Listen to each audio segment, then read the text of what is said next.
Good morning, students. Today we are going to start with the chapter 6 PHP conditional statements.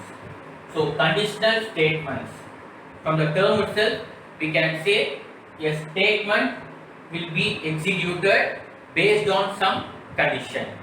Based on some condition. Okay. So, it is useful for writing various business logics. So, to create a new logic based on new condition, so we use conditional statements.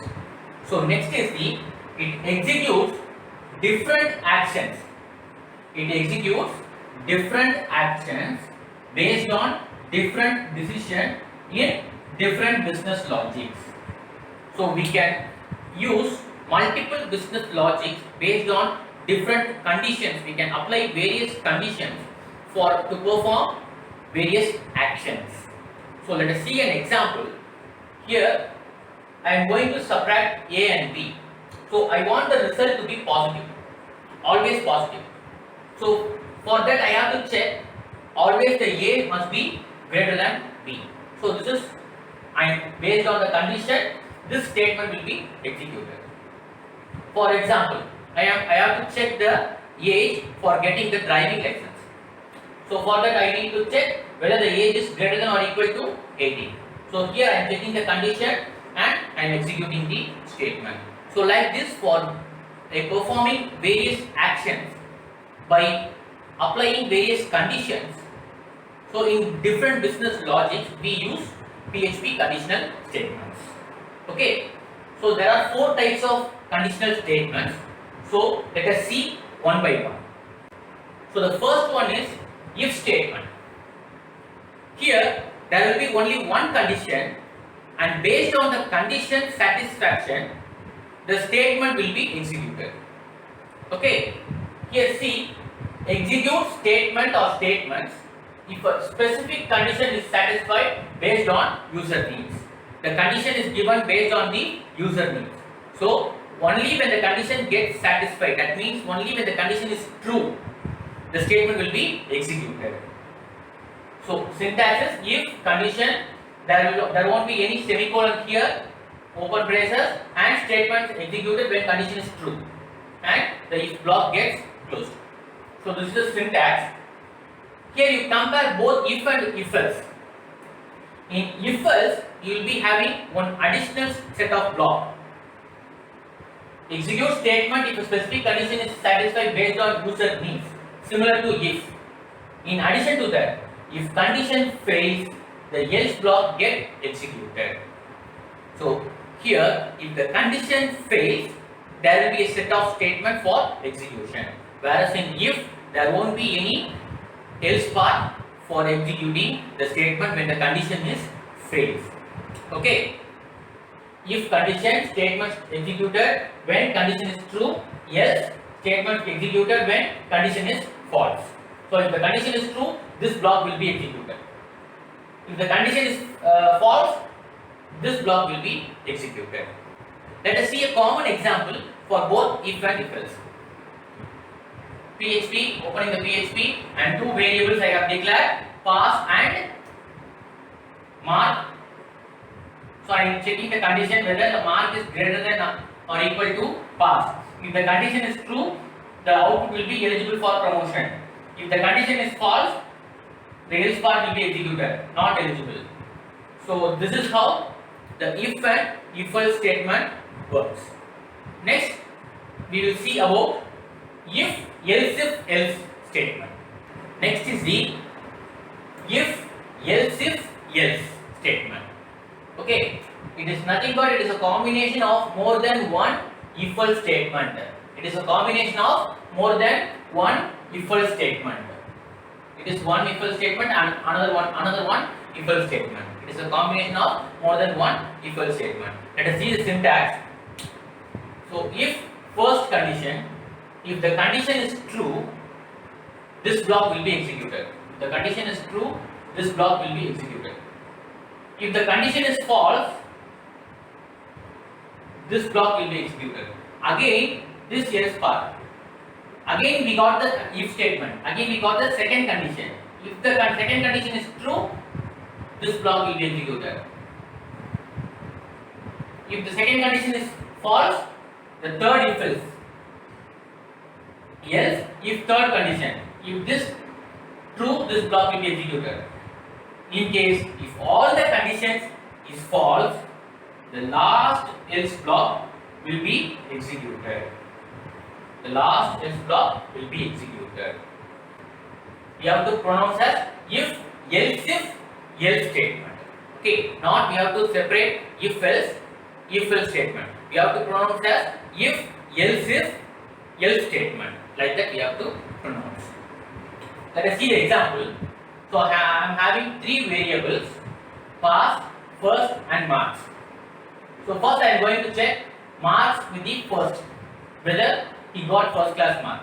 So the mark will be checked. If the condition is true, it will reply passed in first class.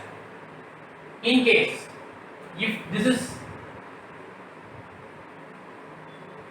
15, the condition is false. This moves to the next condition. Else if, again it will check with the pass mark whether he got passed. Okay, the condition is true, it will display. In case if the mark is 30, that is below pass, this condition also is false. Again the last else part will be, it will reply as fail. So this is how if else statement works. So now let us see the last topic, that is switch statement, which we already studied in the class 11. Let us see about the switch statement. Next we will see the last statement, which is switch case statement, which is similar to if else statement. Okay, the only difference is there we execute the condition in the if block. Here we check with the help of a variable with the case labels. Okay, that is the difference between, here we indirectly give the condition, whereas in if else statement we will be directly giving the condition.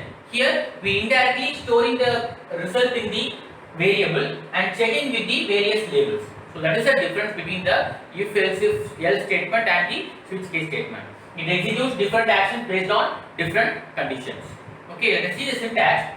Switch, and this one is the variable n, and we have to open the bracket, open curly braces, case, and a space must be given, label 1, the first label, and we have to give the colon.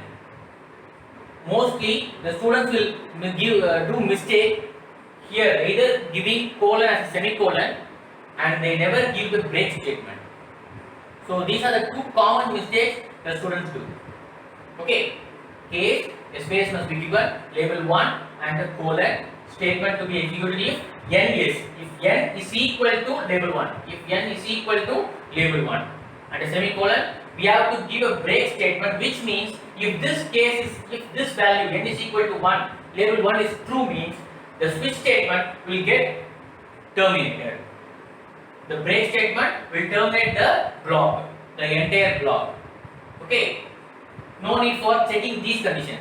Once the condition gets true, the block will be terminated. Okay, next the case label 2, statement to be executed if n is equal to label 2, and again break statement. Like that we can give various number of cases. Okay, and last, if any cases doesn't match with the variable n, at last the else statement where you studied in if else statement, this acts as a last else statement. Okay, by default if any label doesn't match with the n, the default statement if n is not equal to all labels, whereas in default there won't be any break statement, since it is a last statement of a switch block, so there won't be any break statement. This is the syntax for switch statement. Let us see example for switch statement. Okay, I am giving color as a blue and switch. Inside the variable I am replacing the color, instead of n I am giving the variable the case, whereas since it is a string I am giving within double quotes. In case if it is a number, no need for giving double quotes, we can directly give us case 1. it means this value must be equal to 1. It doesn't mean that it is an order, case 1, 2, 3 like that. If this value is equal to 1, that only the switch statement will check. Okay, it doesn't mean that it is an order, case 1, 2, 3 like that. Okay, it is a value, it is a label. Since it is a number, we didn't give any double quotes. Okay, here the label is string, we give within double quotes, and colon, echo, color is ready to print. In case if the first case itself the condition gets true, means this switch block will get terminated. Since the condition is false, next it goes to the next case. Color will check in black. If true, color is black, will be printed. If not, all the cases are false. Last at default, echo, color is neither red nor black, it will print.